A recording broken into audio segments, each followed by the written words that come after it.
Pada pagi itu, matahari bersinar indah. Anak manusia baru saja memulai rutinitas sehari-hari. Para nelayan berada di laut lepas. Kaum ibu sedang sibuk di dapur. Anak-anak usia sekolah menikmati hari libur. Sebagian pemuda sedang berolahraga. Sebagian lagi bersiap-siap menuju pantai untuk berekreasi. Para buruh bangunan sedang bekerja. Suasana pasar hiruk-pikuk dengan berbagai transaksi. Burung-burung baru saja meninggalkan sarang.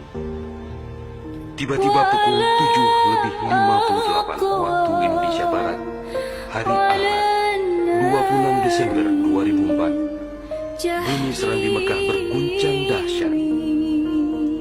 Guncangan gempa pada 8,9 skala Richter itu berlangsung puluhan menit tanpa henti. Bumi bergerak ke bawah dan ke atas, ke kiri dan ke kanan, berayun-ayun terus-menerus. Orang-orang berlari keluar rumah, berkumpul di jalan-jalan dan lapangan terbuka. Mereka seperti berada dalam tampi. Kepala terasa pusing, sehingga banyak yang terjerembab ke bumi. Suara azan Allahu Akbar berkumandang dari menara-menara masjid dan menasa. Suara zikir pun membahana di mana-mana. Jutaan mulut manusia melafazkan asma Allah dan Rasulullah secara terus-menerus. La ilaha illallah Muhammad Rasulullah.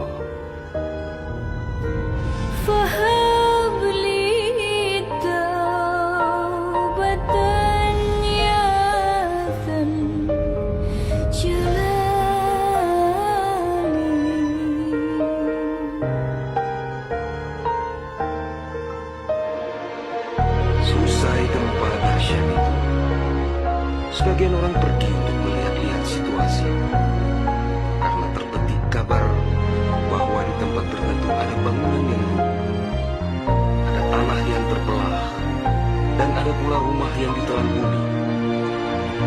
Tidak terpikirkan oleh mereka apa yang akan terjadi setelah itu. Tidak ada tanda-tanda alam yang begitu kentara. Tidak ada yang mampu menafsirkan dan menduga sebentar lagi akan terjadi bencana maha dahsyat yang meluluh lantakkan pemukiman penduduk sepanjang pesisir Aceh. Tidak ada pula yang mampu menerjemahkan berbagai firasat atas pusaran nasib yang bakal menimpa tanah rencong. Juga hampir tidak ada yang memahami tanda alam. Manakala air laut surut beberapa ratus meter, orang-orang di pesisir pantai tampak asyik mengumpulkan ikan yang menggelepar-gelepar. Bahkan air sungai pun mengering. Namun tidak ada yang dapat membaca tanda-tanda itu. Mereka seakan melupakan gempa yang baru berlalu.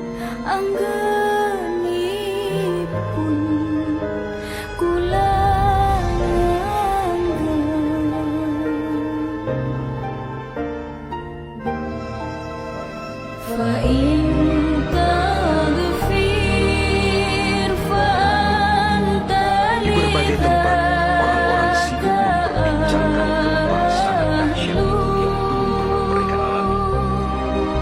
Namun tak lama kemudian orang-orang mendengar bunyi dentuman sangat keras, disusul suara gemuruh dari arah laut. Bunyi dentuman itu terdengar sepanjang pesisir Aceh Besar, Banda Aceh, Aceh Jaya, Aceh Barat dan Nagan Raya. Orang-orang mengira itu adalah bunyi bom.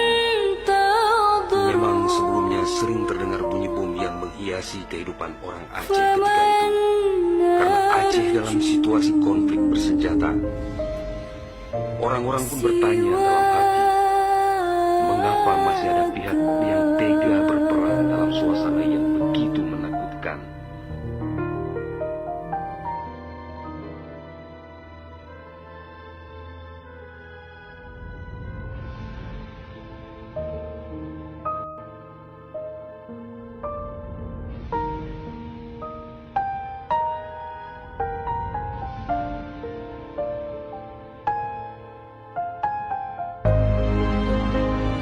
Orang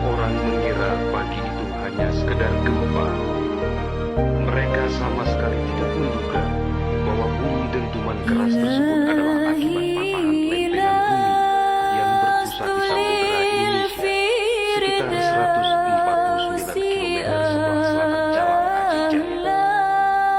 Dan itulah penyebab gempa. Di samping kehendak Allah pemilik alam semesta, belum sempat mereka bernapas lega akibat gempa. Dalam suasana kebalau dan kucar kacir itu, tiba-tiba daratan diterjang air laut. Air berwarna hitam pekat itu datang sangat tiba-tiba dengan suara gemuruh yang menakutkan. Ia berlari sangat cepat, menerjang apa saja yang dilaluinya. Di tempat-tempat tertentu air mencapai ketinggian 18 meter. Bahkan ada yang mencapai 35 meter, seperti di kawasan Bogor. Dari jauh air yang beringas itu tampak bagaikan rupa naga yang menggeliat-geliat mencari mangsa. Air dengan kecepatan 900 km per jam itu bagaikan bulldozer yang merungut apa saja yang ditemuinya. Orang-orang berusaha menyelamatkan diri dengan berbagai cara. Namun hampir semua orang, hewan-hewan, benda-benda, rumah, lak batat kaye bate, digulung air itu tanpa kecuali. Semua wilayah yang dilaluinya pun hancur berkeping-keping. Air laut yang datang menyamai kecepatan pesawat terbang itu ternyata namanya tsunami.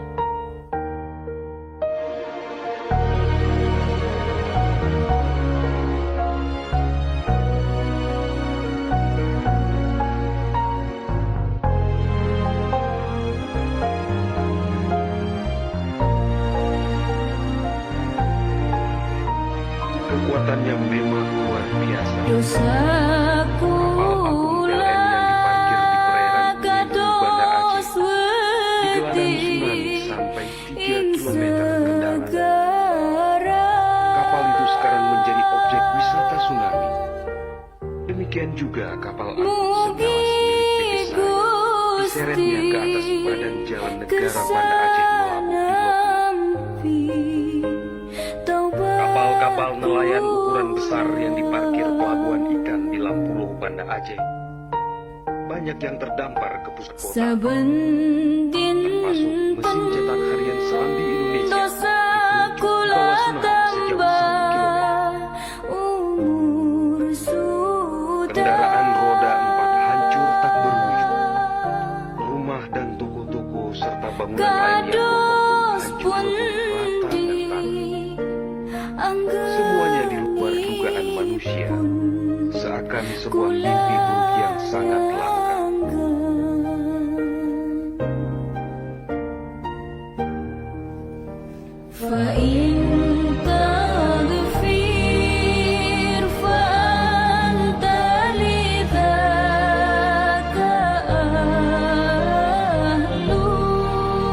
Setelah kira-kira 15 menit air laut itu beraksi, suasana pesisir Aceh pun benar sunyi, sepi, senyap, dan hening yang tak bisa dilukiskan dengan kata-kata. Sebagian besar permukiman penduduk rata dengan tanah, seakan instrumentalia kehidupan telah berakhir sampai di sini. Ratusan ribu orang nelangsa, teduk tesepuh, teluk menjaro, teringat kedro hanalidaya, atau terduduk lunglai bersilang tangan, mengingat nasib tiada berdaya.